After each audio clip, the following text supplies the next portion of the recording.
բացվել է 2 տարի առաջ եւ այն նվիրված է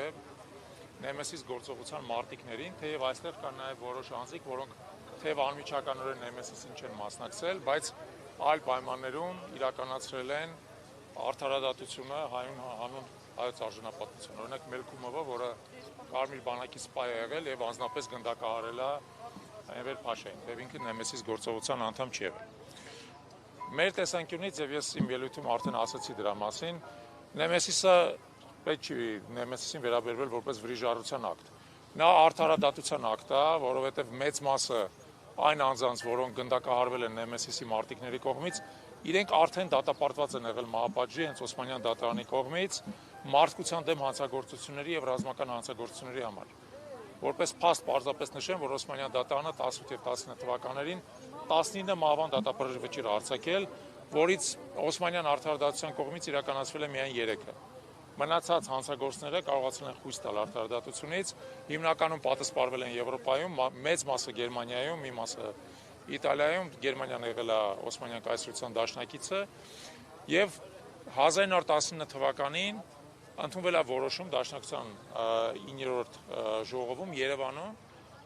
որ հայ ժողովուրդը ինքը իր ձեռքը կվերցնի այդ արդարադատության իրականացումը։ Եվ թեև 20 թվականին մենք կորցրել ենք մեր պետականությունը անկախ, բայց Նեմեսիսի խումբը, որպես կազմակերպված խումբ, շարունակել է արդարադատության իրականացումը, որը ինքնին բացառիկ երևույթ է։ Մենք 20 թվականի վերջին ստիպված ենք եղել զիջել մեր ինքնիշխանությունը բոլշևիկյան Ռուսաստանի, բայց այդ թիմը մնացել է, շարունակել է իրականացնել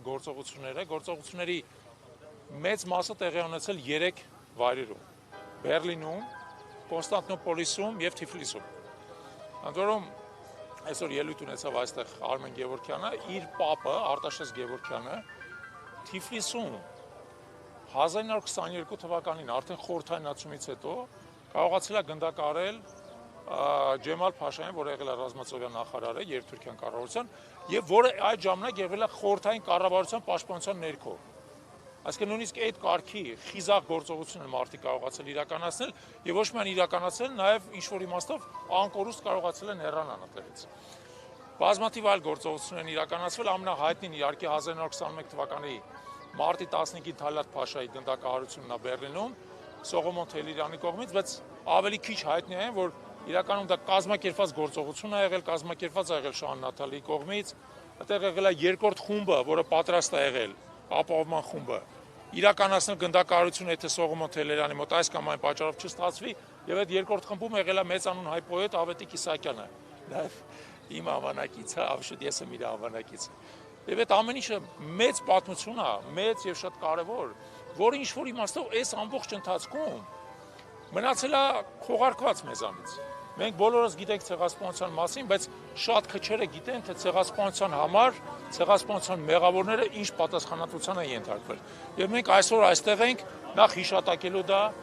ոգեկոչելու այդ հերոսների հիշատակը, արժևորելու իրենց գործողությունը եւ ամենակարևորը, ինչ որ ես իմ խոսքի մեջ նշեցի, հիշեցնելու, որ Նեմեսիսը չի ավարտվել։ Քանի չի ավարտվել մեր նկատմամբ ցեղասպան գործողությունները, Նեմեսիսը շարունակվելու է եւ այն մարդիկ, որոնք մտածում են, որ կարելի է անարգել, անպատիժ հայ վրա ձեռք բարձրացնել, պետք է հիշեն, որ դա այդպես չի լինում։ Պարոն Չալաբյան, թեպետ Ամերիկայի Միացյալ Նահանգները ճանաչել է հայոց ցեղասպանությունը, սակայն ապրիլի 24-ին Դոնալդ Թրամփը չկիրառեց հայոց ցեղասպանություն